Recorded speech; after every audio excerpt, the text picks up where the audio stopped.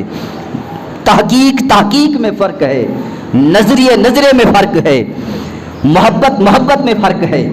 تو لہٰذا کوئی کہتے ہیں کہ صرف عکس ہوگا، قبر کے اندر عکس ہوگا، اور کوئی کہتے ہیں کہ قبر کے اندر خود آقا علیہ الصلوۃ والسلام جسم کے مطابق، اپنے پورے جسم کے مطابق ہی جلوگر ہوں گے، پھر پہچان ہوگی۔ اور اس کی دلیل اعلیٰ حضرت عظیم البرکت الشاہ احمد رضا خاں بریلوی رحمۃ اللہ علیہ وہ کہہ گئے کہ جب آپ نے اپنی زندگی کے اندر آخری لمحات میں فرمایا کہ میری قبر کو زیادہ گہرا کھودنا، زیادہ گہرا، اتنا گہرا کھودنا کہ میں اگر کھڑا ہو جاؤں تو قبر کی چھت میرے سر پر نہ لگے۔ لوگوں نے پوچھا حضور اتنی گہری قبر کیوں کھودیں، کیوں گہرائی اتنا گہرا قبر کو کیوں کھودا جائے؟ آپ نے فرمایا کہ قبر کو اتنا گہرا اس لیے کھودنا کہ قبر کے اندر جب آقا علیہ الصلوۃ والسلام تشریف لائیں گے تو میں کھڑے ہو کر استقبال کروں گا۔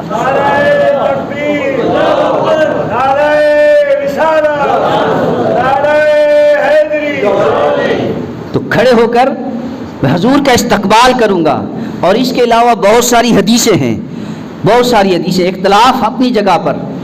ہمارا مقصد، ہمارا موقف اور ہمارا عقیدہ یہی ہے کہ آقا علیہ الصلوۃ والسلام وما ارسلناک الا رحمۃ للعالمین، سارے جہانوں کے لیے رحمت ہیں۔ اور جب آقا علیہ الصلوۃ والسلام قبر کے اندر تشریف لائیں گے تو آقا علیہ الصلوۃ والسلام بطور جسم صحیح و سلامت قبر کے اندر جلوہ گر ہوں گے، دیدار ہوگا، زیارت ہوگی، اور اسی زیارت سے ہی قبر جنت کا باغ بنے گی۔ اور حشر کے اندر، حشر کے دن آقا علیہ الصلوۃ والسلام رحمت کیسے ہے حشر کے دن؟ وہ حدیث میں نے پچھلے جمعۃ المبارک عرض کی تھی میں نے کہ جب آقا علیہ الصلوۃ والسلام سجدہ ریز ہوں گے، صحیح بخاری، صحیح مسلم، مسند احمد بن حنبل، مستدرک حاکم، مجمع الزوائد، بہت ساری کتب حدیث کا حوالہ دیتے ہوئے کہ اس حدیث کو بہت سارے محدثین نے روایت کیا کہ آقا علیہ الصلوۃ والسلام رب کی بارگاہ میں جب سجدہ ریز ہوں گے، حضرت آدم علیہ السلام اشارہ کریں گے لوگوں کو حضرت ابراہیم کی طرف، حضرت نوح کی طرف، اور حضرت نوح علیہ السلام اشارہ کریں گے حضرت ابراہیم کی طرف، حضرت ابراہیم اشارہ کریں گے حضرت موسیٰ کی طرف، حضرت موسیٰ حضرت عیسیٰ کی طرف، حضرت عیسیٰ آقا علیہ الصلوۃ والسلام کی طرف، اور آقا علیہ الصلوۃ والسلام اپنی امت کے لیے، سارے لوگوں کے لیے سجدہ ریز ہوں گے 4 مرتبہ، اور چاروں مرتبہ اپنی ساری امت کی بخشش کرا کے پھر سر انور کو اٹھائیں گے، ساری امت کی بخشش کرائیں گے۔ تو یہ حضور رحمت ہے کہ نہیں؟ تو یہ بطور رحمت ہے، شفقت کر رہے ہیں، آقا علیہ الصلوۃ والسلام شفاعت کر رہے ہیں۔ اور ایک حدیث پاک ہے، اسے حجت اللہ علی العالمین کے اندر، اس کتاب کے اندر یہ حدیث موجود ہے، اور اس حدیث کے راوی حضرت عبداللہ ابن عمر ہیں، حضرت سیدنا فاروق اعظم رضی اللہ تعالیٰ عنہ کے صاحبزادے حضرت عبداللہ ابن عمر اس حدیث کے راوی ہیں کہ جب حشر کے دن ہوگا، حضرت آدم علیہ السلام سبز لباس میں ہوں گے، سبز لباس میں تشریف فرما ہوں گے تخت پر، پھر وہ اپنی امت کے دوست کی لوگوں کو دیکھ رہے ہوں گے، اور ان میں سے ایک شخص ایسا ہوگا جو اللہ کے نبی آقا علیہ الصلوۃ والسلام کا امتی ہوگا، اور اس امتی کو، حضور کے امتی کو اللہ کی طرف سے حکم ہوگا فرشتوں کو کہ اس کو جہنم کی طرف لے جاؤ۔ جب فرشتے حضور کی امت کے اس شخص کو جہنم کی طرف لے جا رہے ہوں گے تو اس وقت حضرت آدم علیہ السلام آقا علیہ الصلوۃ والسلام کو آواز دیں گے، یا احمد یا احمد۔ میرے آقا علیہ الصلوۃ والسلام پلٹ کر دیکھیں گے تو حضرت آدم علیہ السلام کہیں گے کہ یہ امتی تیرا ہے، اور اس کے گناہوں کی وجہ سے اللہ کی طرف سے حکم ہوا، فرشتے اسے جہنم کی طرف لے جا رہے ہیں۔ تو اس وقت آقا علیہ الصلوۃ والسلام فرشتوں کو روکیں گے، اے فرشتوں ٹھہرو، رک جاؤ۔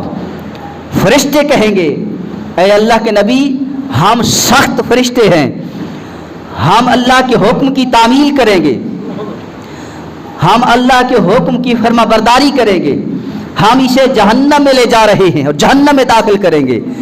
اس وقت میرے آقا علیہ الصلوۃ والسلام اللہ کی بارگاہ میں عرض کریں گے، یا اللہ، تو نے مجھ سے وعدہ فرمایا تھا کہ مجھے میری امت کے بارے میں، تو نے مجھ سے وعدہ فرمایا کہ میری امت کے بارے میں مجھے تو شرمندہ نہ کرے گا۔